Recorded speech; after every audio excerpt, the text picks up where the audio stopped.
Hello, everyone. I'm Rosaline, and I'm speaking to you from my art studio here in Ibiza, Spain.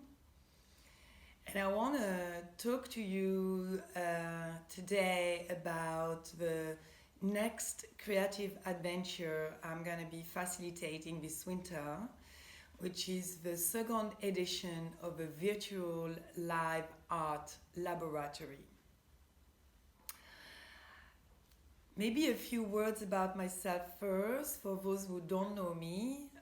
Those who do, please bear with me. So I'm a visual artist. I've been working for 30 years with all kind of medium. Um, Painting, mixed media, sculpture, object making, miniature scenes. I'm mainly known, let's say, internationally for my light work because I've developed a particular way to work with fiber optic, and I've created a body of work with fiber optic. So I'm very interested also in innovation, technology, science, and how we can bridge digital practices and hands-on practice in our creative process. So apart from that experience, I'm also a trained expressive art teacher, and this is I use the expressive art principles as a foundation for the way I teach. And I'm also a creative coach and an artist mentor, and also an art therapist.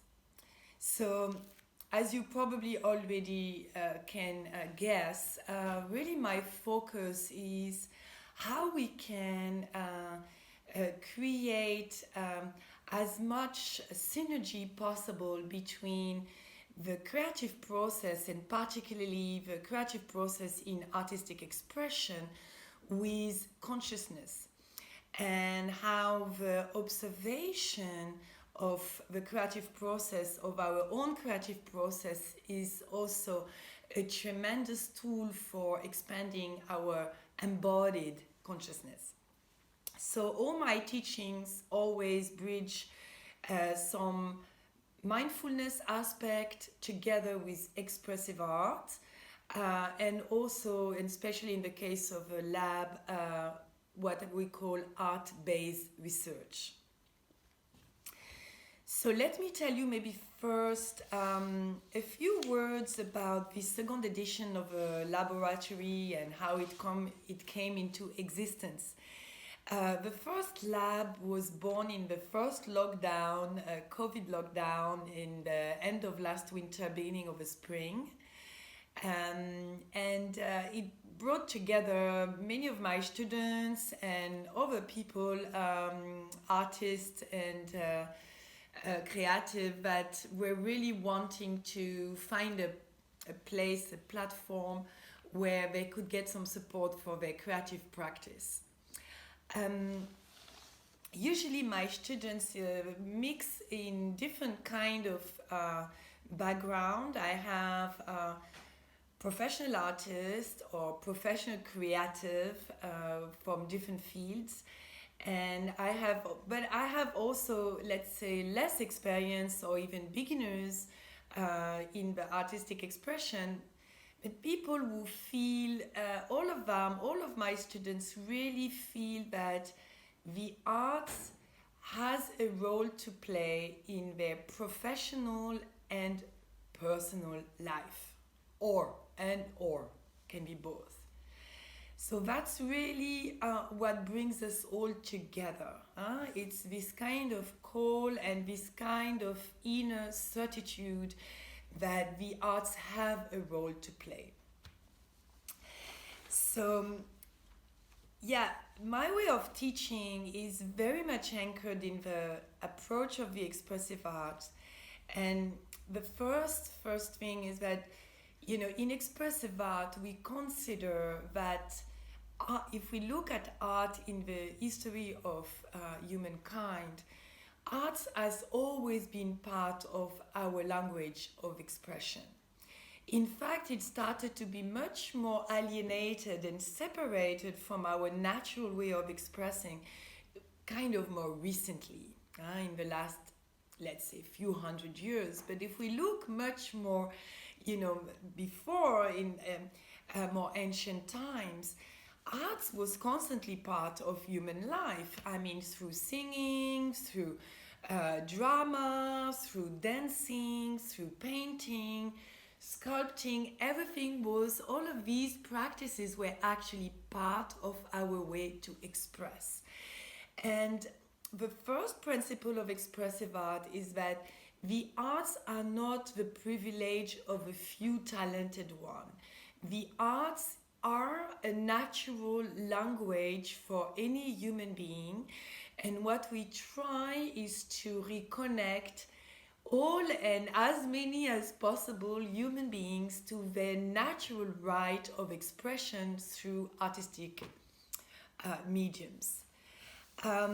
So that's the base, and this is why I love personally to mix experienced artists with more beginner, or what I call the aspiring artists. I also find that for us who are much more experienced, there can be a tendency that our way to evaluate our work or judge our work is often kind of limiting, and the freshness and the innocence of somebody who has a completely new way of looking her or his own art can be extremely inspiring for us experienced artists as well. And of course, for the beginners, it is a tremendous inspiration and gift to be able to work with other creative souls that are more experienced and can a little bit show the way. And inspire others who might feel more, like they don't really know how to do, what to do, etc. So that's a little bit the kind of people that are joining the lab. I mean, the lab is actually already nearly full, but I thought it was good that I do a video so I can talk to everyone, those who are coming back, those who are newcomers, and those who maybe are interested still to join for the last few spaces that are there, to understand a little bit more what is the virtual live art laboratory. So yeah, a couple of other really important principles from the expressive art that I really like to work with are, first of all, it's about skills. Most of my students, or a big part of them, they want to have skills. They want to get skills. They feel they are skillless. They don't know what to do because they think they have no skills. Well, the way we teach in expressive art is that the first thing we awaken, and for everyone, is what we call the artistic and the aesthetic sensibility. Because without this sensibility, there is no art really. Skills without sensibility is, actually quite flat. It has no juice, all right? And this is really your sensitivity as an artist, your own artistic sensitivity, that is going to shape and direct your creative practice and your creative expression. So for us, it's really where we start. And skills, they develop in a very natural, organic way through practice, through what I call learning by doing. And as your sensitivity awakens and you start to have more and more of an idea of where and how you would like to focus your artistic expression, then naturally you're going to start practicing the skills that go with it, and you will develop these skills. And this is how you will progressively develop what I call your own personal artistic vocabulary. Okay, I prefer to use this rather than style, even though it's interesting to understand different schools of art. I believe, from my perspective, that what's most important is that I want to foster in each one of you the capacity and the possibility to develop your own way of creating art. And one other very essential principle that we are working with is what we call intermodality or transmodality in expressive art, but we could also call interdisciplinary. We work with interdisciplinary art. What does that mean? That means that we're going to be working with the body, with an embodied presence of ourself, eventually with movement and with expression through the body. We're also going to include the body as much as we can in any kind of artistic expression and the body awareness. And we're going to use all the different modality of visual arts. I'm a visual artist, so clearly I have my expertise is very much in visual arts. And yet I'm really loving to work with the expressive art interdisciplinary approach, because it's enriching so much my creative process.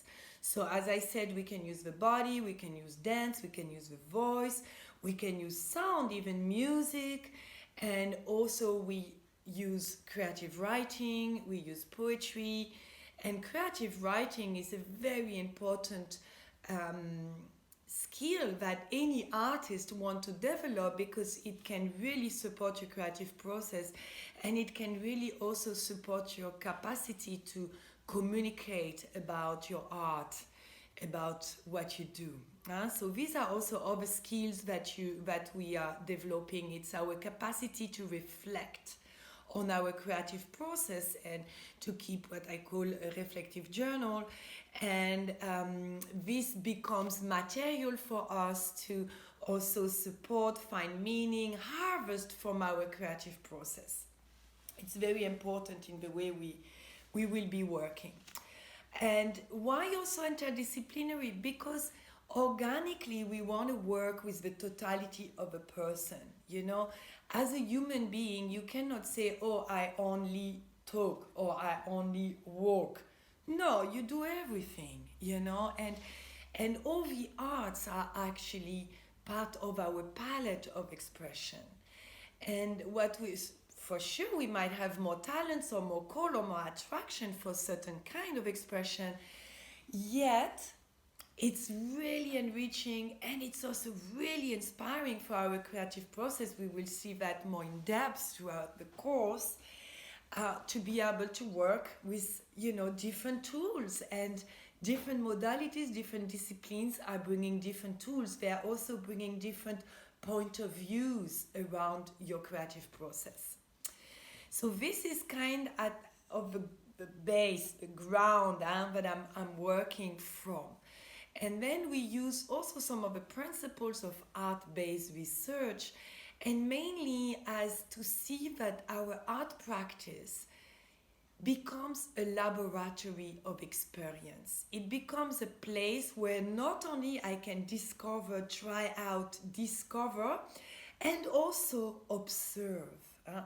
The laboratory goes for me very much with the cultivation, the development of our capacity of observation, and not only as an artist, looking at the art, but also as a holistic being and looking at myself as a creator in the experience and getting insight that can be extremely valuable, not only for my art, but also for my life, professional and personal. So we constantly make these bridges, so you are able to also use the arts as tools of exploration and of discovery, and that you can later on use all of this discovery, transfer them, as we call it, towards another project, or, you know, a professional conversation you need to have, or something that is also happening in your personal life.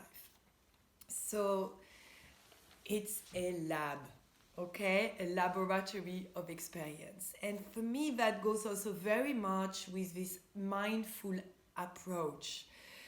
Um, for me, as you understand, is that I'm really looking for these bridges between consciousness and the creative process, and particularly through artistic expression, because artistic expression is giving us a perfect ground in which to develop our consciousness, our capacity to observe, and to also, because as we know, consciousness brings choice. And that happens not only within the creative process, but that happens also in your life, right? So we are exercising this capacity to bring the observer in, to see what's happening, and to extend our possibilities of choice and of exploration. All right, I think it's time that I tell you more about the lab itself and how the lab is organizing. I have to say, first of all, a huge thank you for all the participants that joined the first adventure, because clearly for me it's a lab for myself as well, and the teaching through a laboratory for me is a dynamic teaching. It's a way of teaching that stays alive. I'm in a creative process with you guys who are in the lab at the same time that you are in your own lab, and we are in a group lab. So it's happening in all the level of the experience, right? And it's really thanks to all the participants from the first edition that the lab is growing and is also trying to be better and better, all right? And learning learning through doing. This is what we have experienced, all of us in the lab one. So how is the lab structured? We meet, all of us, all the artists and creative from the group, all the participants together into one big meeting every 2 weeks. I have limited the lab to 16 participants this time. We were more at the last one. I just believe it's a better experience because in these big labs, I like to have you all on one screen in the Zoom, so I can see you all. That's really important. We can see everybody when we are connecting. And also, we want to have enough time at the end to share, so everybody can really have a little bit of a personal space and, asking questions and these kind of things during the lab. So these labs are 3 hours, and we usually start with what you can call it a meditation or, embodied visualization. We do a scan, and in a scan, we put our observer on, and we do a kind of visiting different facets of ourselves and of a creative process through that first part. Then we usually move into a physical warm-up of some kind. It could be just a body warm-up, just to open the body, or expressive movement, or working with particular objects, or some kind of physical theater, something that is bringing us first of all back into the body, into the embodied experience. And from there we usually move into a visual art experience where we're going to create something, and we might work with collage, with painting, with installation, with object making. We go in all different kind of direction, and there's always a kind of a mixed media approach to me, because I believe mixed media and the development of imagination have a lot in common. As I keep saying, imagination is our capacity to create new links between previously not related ideas, image, possibilities, etc. So when we work with mixed media, when we work with a range of media, we get the possibility to mix things, to create relationships between things that before were not related, or to awaken our capacity to see relationship, which is very important at the time when we talk about composition. We will go into depth with that during the lab. So through these labs that we are all together, I facilitate what I call seed artistic experience. And these seeds artistic experience, every time there is a theme, and I'm gonna develop these seeds experience, the frame of these seeds experience, in a way that it's going to support certain principle or certain aspect of a creative process, so that you're going to be able to realize, okay, that works like this, or what that works like that, etc. So every lab has a different artistic experience, and then you have 2 weeks in between where you have art assignments that are connected to this seed work that we develop. And the art assignment are a little bit, I would say, at you can regulate the quantity. There's a kind of a minimum. I mean, I take only committed students and committed participants. There is a minimum of work that is asked from you. I'll go back into it. Yet, for some people, they can only devote a small amount of time space. Others can devote more.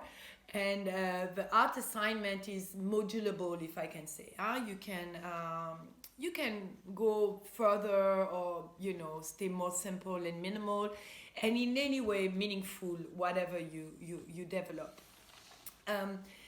In between, also the main, there is 2 weeks, so the week in between, where there is no group lab, then you meet in small group, in triads, and you coach each other, you listen to each other, you mirror each other, because you see, I have really realized myself as an artist, and especially also as a coach, how important it is to have this mirror of the other that is helping us to really see our creative process. You see, the creative process, when we enter in the creative process as artists, we don't always know what we are doing. We know that we want to do that, or we are called by that, and I will very much talk about this thing that is calling us, that we call attractors. And yet I don't really know where I'm going. And this is also very much part of the expressive art way of teaching, is that we accept that the creative process is a process that is also making us more familiar with working with the unknown. I might have a direction, I might have a frame, and we work on that, we develop that, but how exactly my artwork is going to develop, it's very much a process, an adventure.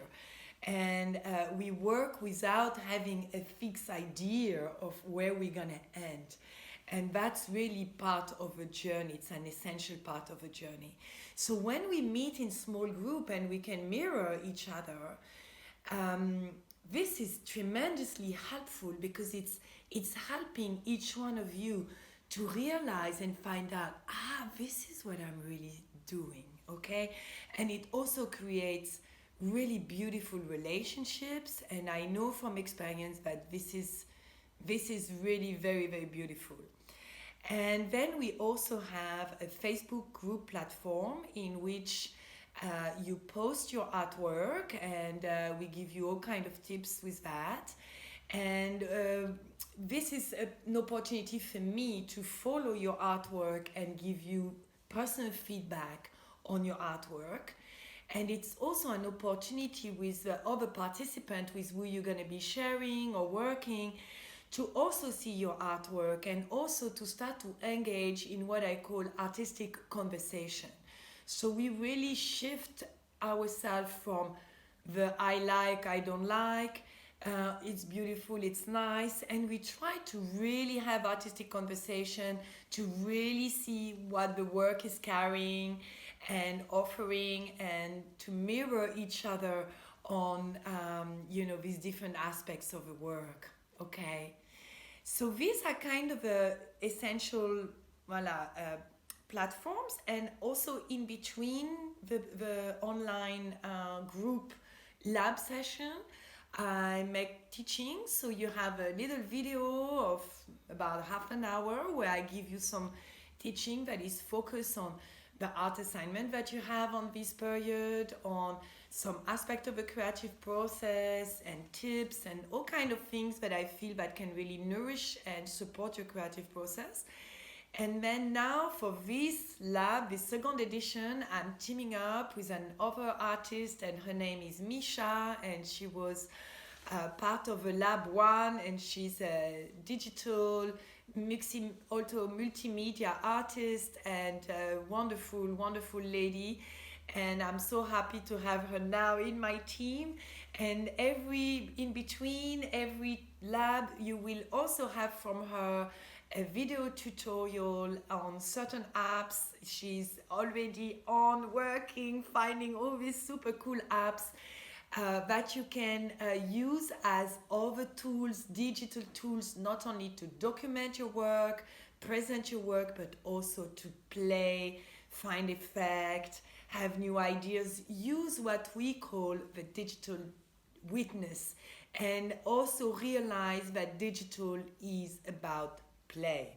Okay, so enlarging your range of play, this is how we exactly call it in expressive arts. um, yeah, how long it is? It's a 3 month journey, so yeah, it's a big adventure, and it's definitely for people who really want to nourish, inspire, support their creative practice, that they feel that call. Okay, I think there is already, I think 12 or even 13, I'm not sure, participants already enrolled and registered. And as I said, I will take only 16. On this 16, I take 3 scholarships. I have already given 2 of the scholarships, so I have 1 left. If you are interested, get in touch. You write me an email on my website. You send me a message through whatever mean, Instagram, Facebook, from wherever you're seeing me, YouTube. And yeah, and just be in touch, and we can see if it's for you. Okay, I wish you a really creative time. My goal is to share with as many as possible these amazing tools that the art practice are giving us for aliveness, for joy, and also for consciousness for our life. So join me, and I'll be super happy to welcome you into our collaborative space, our laboratory space.